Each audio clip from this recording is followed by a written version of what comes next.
الحمد لله رب العالمين والصلاة والسلام على أشرف الأنبياء والمرسلين وعلى آله الطاهرين والطيبين والصحابة من المهاجرة والأنصار ومن تبعهم بإحسان إلى يوم الدين أما بعد. أعوذ بالله من الشيطان الرجيم. بسم الله الرحمن الرحيم. إن أكرمكم عند الله أتقاكم. اللہ ذوالجلال والاکرام کے نزدیک سب سے زیادہ عزت دار وہ ہے جو سب سے زیادہ متقی انسان ہے، نیکیاں کرنے والا اور گناہوں سے بچنے والا ہے، ایسے انسان کو متقی کہا جاتا ہے۔ اللہ کے ہاں یہی پسندیدہ ہے، یہی عزت والا ہے۔ آج کے درس میں آپ کے سامنے یہ بات رکھنا چاہ رہا ہوں کہ اگر آپ دنیا میں کوئی نیکی کرتے ہیں تو اس نیکی کا آپ کو دنیا میں بھی فائدہ ہوگا اور آخرت میں بھی فائدہ ہوگا۔ صحیح بخاری اور صحیح مسلم میں مشہور واقعہ ہے جس کا ذکر اللہ ذوالجلال والاکرام نے قرآن مجید میں بھی کیا ہے، اور رسول اللہ صلی اللہ علیہ وسلم نے اسی کی تفسیر بیان کی ہے کہ حضرت موسیٰ علیہ السلام ایک مرتبہ تقریر کر رہے ہیں۔ کسی نے سوال کر دیا کہ ارشاد فرمائیے آپ سے بڑا بھی کوئی عالم ہے؟ حضرت موسیٰ علیہ السلام فرمانے لگے نہیں، مجھ سے بڑا کوئی عالم نہیں، لیکن اللہ ذوالجلال والاکرام کو یہ بات پسند نہ آئی۔ اللہ ذوالجلال والاکرام کو یہ بات پسند نہ آئی۔ اللہ ذوالجلال والاکرام نے ارشاد فرمایا کہ آپ سے بڑے بھی ایک عالم ہیں، جائیے ان کے پاس سے آپ علم حاصل کیجیے۔ حضرت موسیٰ علیہ السلام مختصراً میں بات کر کے اپنے مدعا پہ آتا ہوں۔ اپنے غلام حضرت یوشع بن نون علیہ السلام کو ساتھ لیتے ہیں جو بعد میں پیغمبر بنے، یعنی موسیٰ علیہ السلام کے ساتھ حضرت ہارون علیہ السلام پیغمبر تھے، اور پھر ان کے بعد حضرت یوشع بن نون علیہ السلام پیغمبر بنے، اور انہی کی نبوت میں، قیادت میں، سیادت میں ملک شام فتح ہوا۔ وہ ایک علیحدہ تاریخ ہے، میں اس طرف نہیں جانا چاہتا۔ عرض کرنے کا مقصد یہ ہے کہ اللہ ذوالجلال والاکرام نے ارشاد فرمایا ایک مچھلی لو جس کو تیار کیا گیا، نمک اور مسالہ وغیرہ لگایا گیا اور اس کو سفر کے لیے تیار کیا گیا، جہاں ضرورت پڑے گی ہم اس کو کھا لیں گے۔ مچھلی اللہ نے فرمایا جہاں پہ یہ اپنا رستہ مجمع البحرین پر بنائے، جہاں پہ دو سمندر یا دو دریا ملتے ہیں، باہر سمندر کو بھی کہا جاتا ہے اور دریا کو بھی، بڑے دریا کو بھی کہا جاتا ہے، وہاں آپ کی منزل ہوگی۔ یہ وہاں سے چلے اور ایک جگہ پڑاؤ کیا تو انہوں نے دیکھا، یعنی حضرت موسیٰ علیہ السلام بھی آرام کرنے لگے اور ان کا جو غلام ہے حضرت یوشع بن نون علیہ السلام وہ پہرا دے رہے ہیں۔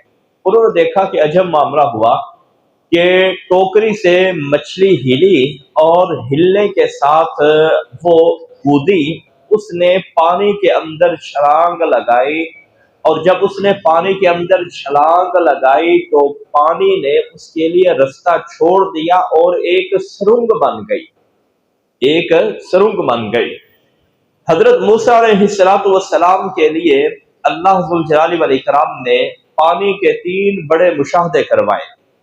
نمبر 1 یہ، اب دیکھیے پانی تو ایسی چیز ہے جو ایک دوسرے کے ساتھ ملا ہوتا ہے، لیکن مچھلی نے چھلانگ لگائی تو وہیں پر سرنگ بن گئی۔ دوسرا، جب حضرت موسیٰ علیہ السلام نے ان کے پیچھے فرعون اپنے پورے لاؤ لشکر کے ساتھ نکلا تھا، اللہ نے فرمایا ذرا اس لاٹھی کو سمندر پر ماریے، تو اللہ ذوالجلال والاکرام نے 12 قبائل کے لیے 12 رستے بنا دیے اور پانی کو اس طرح روک دیا سائیڈوں کے اوپر جس طرح پانی کے پہاڑ ہوتے ہیں، یعنی دائیں جانب بھی پانی کا پہاڑ ہے، برف نہیں ہے، بائیں جانب بھی پانی کا پہاڑ ہے، اور تیسرا کرشمہ اور تیسری قدرت، اللہ کے قدرت کا جو اظہار تھا وہ تب تھا جب یہ صحرائے سینا میں 40 سال بھٹک رہے تھے، 40 سال بھٹک رہے تھے۔ ملک مصر سے یہ نکلے، ان کی منزل ملک شام تھی۔ آپ جانتے ہیں کہ یہ ملک شام سے چلے تھے، یہ یہودی ملک شام سے چلے تھے۔ حضرت یوسف علیہ السلام کو ملک شام سے اٹھایا گیا، قافلے والوں نے اٹھا کر ملک مصر لا کر بیچا۔ اب مصر سے یعنی یہ سلسلہ آگے چلتا رہا، مصر کے اندر ہی حضرت موسیٰ علیہ السلام پیدا ہوئے۔ موسیٰ علیہ السلام نے کہا کہ اب ہم نے واپس ملک شام جانا ہے، ہم نے مصر چھوڑنا ہے، لیکن یہ کہنے لگے جی نہیں جی ہم جہاد نہیں کر سکتے۔ باتیں کی، اللہ ذوالجلال والاکرام نے 40 سال تک صحرائے سینا میں ان کو گم کر دیا۔ 40 سال تک صحرائے سینا کے اندر اللہ ذوالجلال والاکرام نے فرمایا بھٹکتے رہو۔ یہ بھٹکتے رہے، رستہ تلاش کرتے رہے، لیکن کسی کو رستہ نہیں مل رہا۔ تو ایسے کیفیت میں اللہ ذوالجلال والاکرام نے کہا کہ یہ چٹان ہے، اب بھی یہ چٹان موجود ہے، چھوٹی سی چٹان ہے، اس پر لاٹھی مارو۔ حضرت موسیٰ علیہ السلام نے لاٹھی ماری۔ اللہ ذوالجلال والاکرام نے 12 قبیلوں کے لیے 12 چشمے جاری کر دیے اور فرمایا ہر قبیلہ اپنے اپنے حصے سے اپنی اپنی جگہ سے پانی لے اور وہ استعمال کرے، کوئی دوسرے حصے پر جائے ہی نہ۔ تو یہ 3 حصے، 3 یعنی مواقع ہیں پانی کے حوالے سے اللہ ذوالجلال والاکرام نے ان کے معجزات دکھائے۔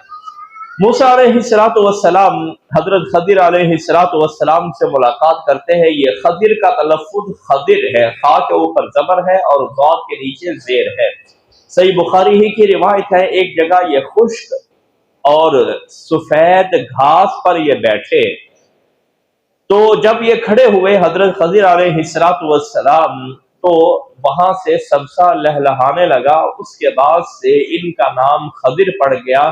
خضر کا مطلب ہوتا ہے لہلہاتا کھیت اور لہلہاتی فصل، سرسبز سرزمین۔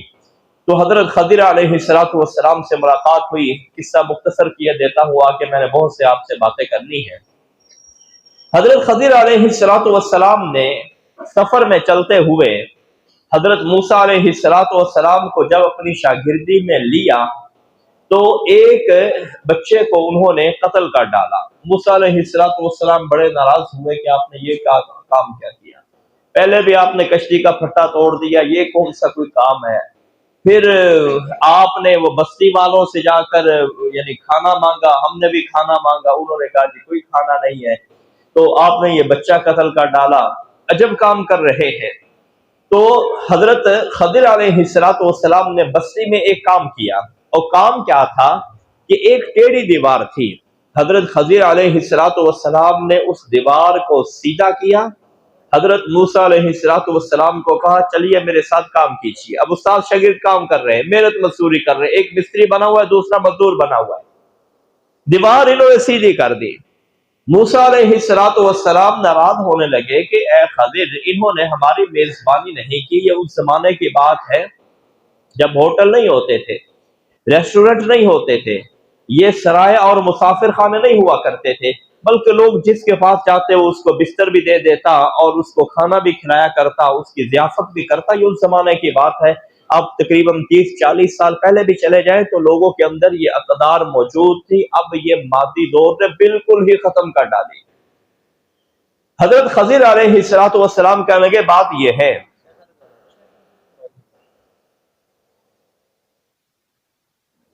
بات یہ ہے، حضرت خضر علیہ السلام فرمانے لگے بات یہ ہے، اما الجدار فکان لغلامین یتیمین فی المدینہ، کہ یہ جو دیوار ہے یہ دیوار 2 یتیم بچوں کی تھی، وکان ابوہما صالحا، جن کے والدین نیک تھے۔ یہ میرا محل استدلال ہے کہ والدین نیک ہوں تو اللہ ذوالجلال والاکرام ان باپوں کی، ان ماؤں کی، اولادوں کے مالوں کا بھی محافظ ہوتا ہے، ان کی جانوں کا بھی محافظ ہوتا ہے، ان کے مستقبل کا بھی محافظ ہوتا ہے۔ اب والدین نیک ہیں، اللہ جلال والاکرام نے کہاں سے حضرت موسیٰ علیہ السلام کو چلایا کہ تم نے جا کر کام کرنا ہے، محنت کرنی ہے، اور حضرت خضر علیہ السلام سے یہ کام کروایا۔ سبب کیا تھا کہ جن کی یہ دیوار بنائی، فرمانے لگے بات یہ ہے، یہ دیوار گر جانی تھی۔ اس دیوار کے نیچے ان کے والدین جو نیک تھے وہ خزانہ دبا کر گئے تھے کہ کل کلاں جب یہ مکان بنانا چاہیں گے، آپ جانتے ہیں مکان کے اوپر بڑا پیسہ لگتا ہے اور انسان کی زندگی کا سب سے بڑا چیلنج ہوتا ہے مکان بنانا۔ یہی سبب ہے کہ انسان زندگی کے آخری حصے میں جا کر مکان بناتا ہے، ادھر سے ملک الموت آ جاتا ہے، آ جاؤ یہ پچھلوں کا ہے۔ تو اللہ جلال والاکرام نے ان کا مال کس طرح محفوظ کیا؟ حضرت خضر اور حضرت موسیٰ علیہ السلام کے ذریعے سے مال محفوظ کیا ہے۔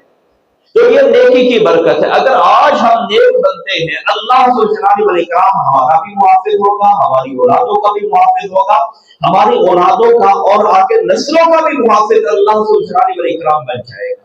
تو اس لیے نیکی کی یہ برکت ہے، نیکی کی تقوی کی یہ برکت ہے کہ اللہ ذوالجلال والاکرام ایسے لوگوں کی اولاد کے لیے حضرت خضر علیہ السلام اور حضرت موسیٰ علیہ السلام جیسی شخصیات کا انتخاب کرتے ہیں۔ یہاں پہ ایک بہت چھوٹی سی میں بات کیے دیتا ہوں کہ حضرت خضر علیہ السلام کے بارے میں بڑا اختلاف ہے۔ کسی نے کہا جی فرشتے ہیں، کسی نے کہا جی نبی ہیں، کسی نے کہا ہے کہ وہ ولی ہے۔ ظاہر بات ہے کہ ولی نہیں ہے، یعنی جن کو عام اصطلاح میں ولی کہا جاتا ہے یہ وہ ولی نہیں ہے۔ نبی جو ہوتا ہے بلولا ولی ہوتا ہے، لیکن ایک جس کا ولایت کی خاص اصطلاح ہے، یہ وہ ولی نہیں ہے۔ اگر یہ ولی ہے تو حضرت موسیٰ علیہ السلام ان کے علم میں کیسے محتاج ہو سکتے ہیں؟ موسیٰ علیہ السلام 5 اولو العزم پیغمبروں میں سے ایک ہے۔ پہلے نمبر پر حضرت نوح علیہ السلام ہے، دوسرے نمبر پر حضرت ابراہیم علیہ السلام ہے، تیسرے نمبر پر حضرت موسیٰ ہے، چوتھے نمبر پر حضرت عیسیٰ ہے، 5ویں نمبر پر زمانے کے اعتبار سے سید کائنات حضرت محمد رسول اللہ صلی اللہ علیہ وسلم ہے۔ اب رہا یہ مسئلہ کہ یہ نبی ہے، یہی بات راجح ہے۔ کیوں راجح ہے؟ اگر ان کو فرشتہ مانا جائے تو فرشتہ نہ کھانا کھاتا ہے نہ کھانا مانگتا ہے، شریعت میں کوئی ایسی دلیل نہیں ہے۔ بلکہ جب حضرت ابراہیم علیہ السلام ایک یعنی بچڑا بنا ہوا لے کر آئے، فرشتوں نے کھانے سے انکار کر دیا، اور یہ جب دونوں حضرت موسیٰ حضرت خضر علیہ السلام بستی میں گئے ہیں، بستی میں جب یہ گئے ہیں، انہوں نے جا کر ان کو کہا ہے کہ ہم مسافر ہیں، ہمیں کھانا چاہیے، انہوں نے کہا کوئی کھانا نہیں ہے۔ تو اگر حضرت خضر علیہ استطعما تسنیہ کا صیغہ ہے، یعنی جو دونوں کے اوپر دلالت کرتا ہے، حضرت موسیٰ اور حضرت خضر دونوں نے کہا کہ ہماری مہمان نوازی کرو، ہمیں کھانے کی ضرورت ہے۔ تو بھائیو، پہلا فائدہ نیکی کا کہ آپ کی اولاد کی اللہ ذوالجلال والاکرام حفاظت کرے گا، ذمہ داری اللہ لے لے گا۔ کیا اس کا بندوبست کرتا ہے وہ آپ کو سوچنے کی ضرورت نہیں ہے۔ دوسرا فائدہ، اگر ہم دنیا کے اندر نیکی کرتے ہیں، اللہ ذوالجلال والاکرام ہم کو اس وقت بچاتا ہے جس وقت ہم موت کے منہ کے اندر چلے جاتے ہیں۔ صحیح بخاری کی روایت ہے 2272 نمبر پہ، حضرت عبداللہ بن عمر رضی اللہ تعالی عنہما کا مشہور واقعہ ہے، مختصر کیے دیتا ہوں۔ 3 بندے غار کے اندر پھنس گئے، اوپر سے چٹان آئی، غار کا دہانہ بند ہو گیا۔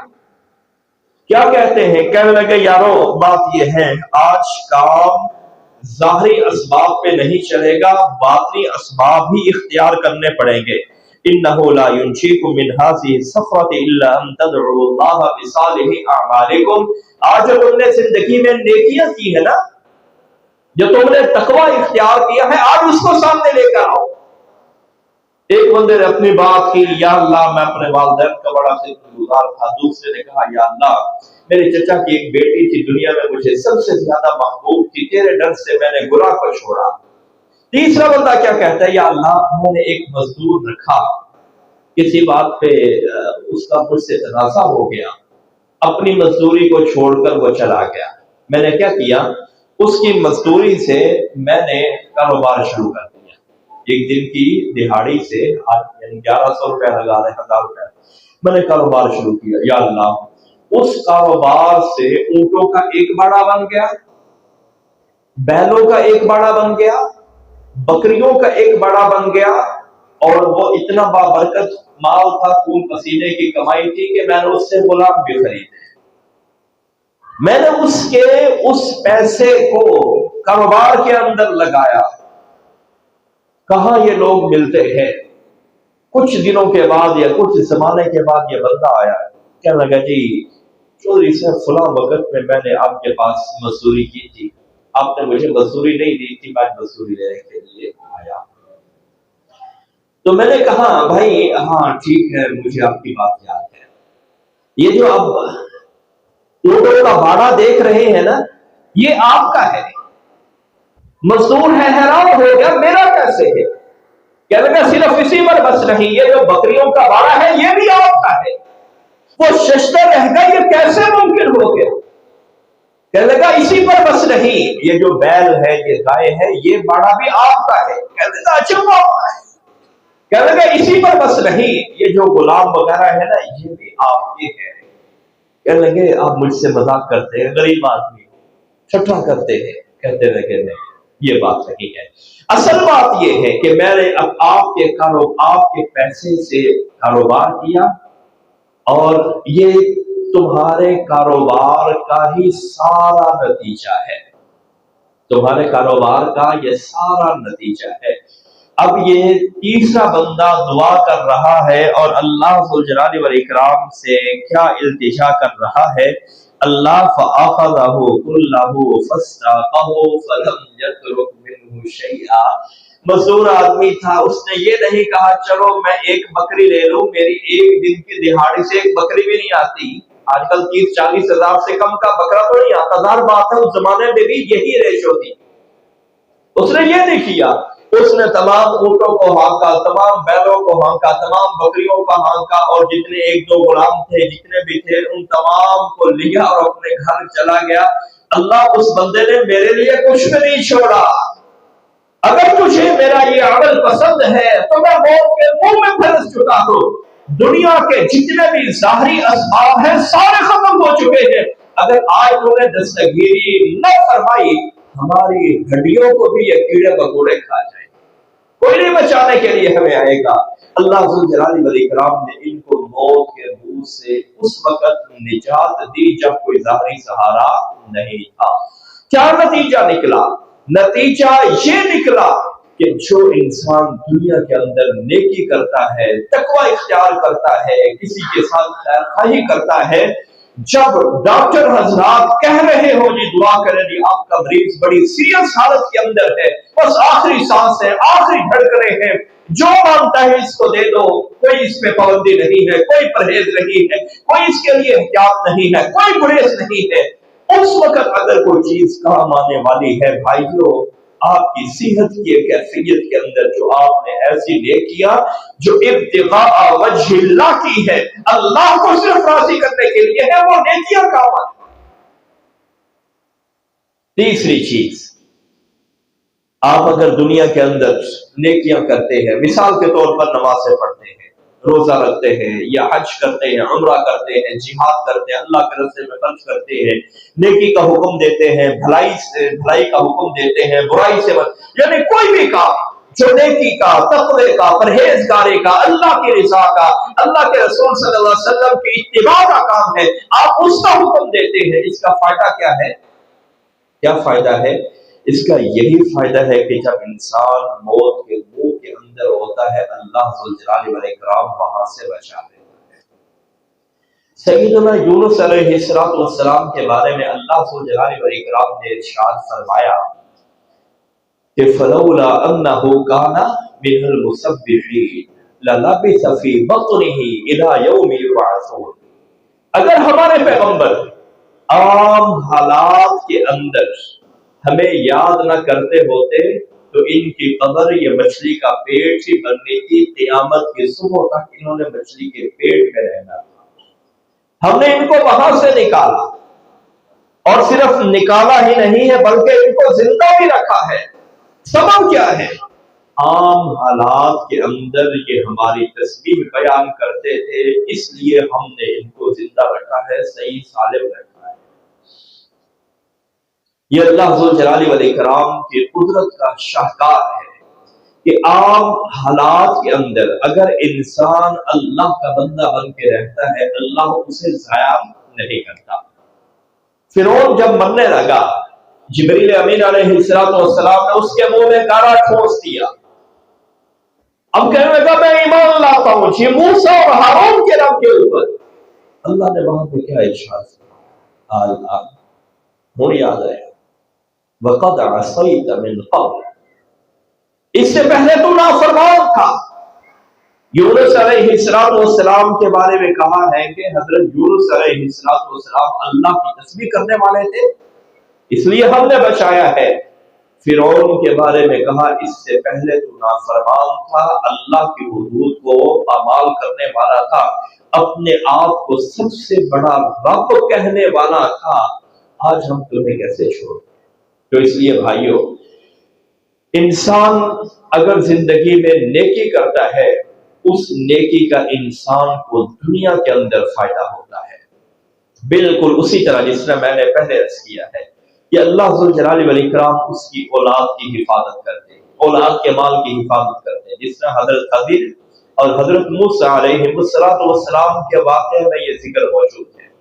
دوسری بات یہ ہے کہ انسان جب نیکی کرتا ہے اور انسان جب مشکلات کے اندر پھنس جاتا ہے، اللہ ذوالجلال والاکرام ایسے موقع کے اوپر اس کی دستگیری فرماتے ہیں۔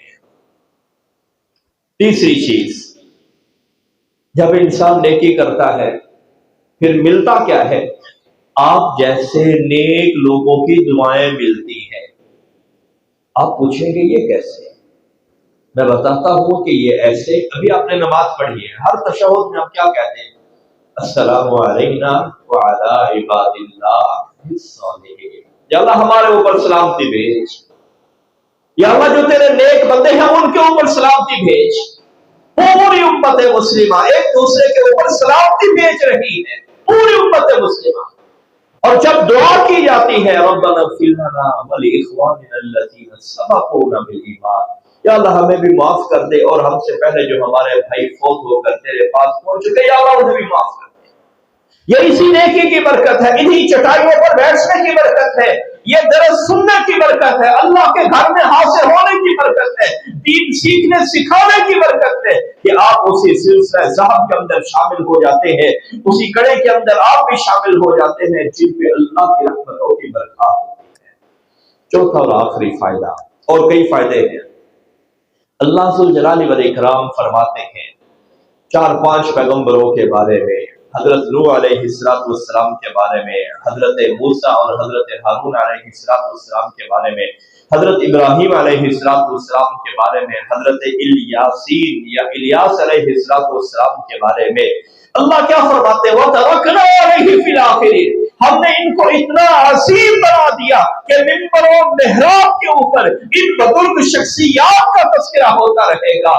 کہیں حضرت ابراہیم علیہ السلام کا تذکرہ ہو رہا ہے، کہیں ان کے بیٹے حضرت یوسف علیہ السلام کا تذکرہ ہوتا ہے۔ یہ اتنا عظیم خاندان ہے کہ اللہ ذوالجلال والاکرام نے اس خاندان کے نام پہ یہ 2 سورتیں رکھی ہیں، سورہ ابراہیم ہے، سورہ یوسف ہے، اور کہیں پہ حضرت موسیٰ علیہ السلام کا تذکرہ ہو رہا ہے، کہیں پہ ان کے دستاواز حضرت ہارون علیہ السلام کا تذکرہ ہو رہا ہے، اور کہیں پہ حضرت الیاس علیہ السلام کا تذکرہ ہو رہا ہے۔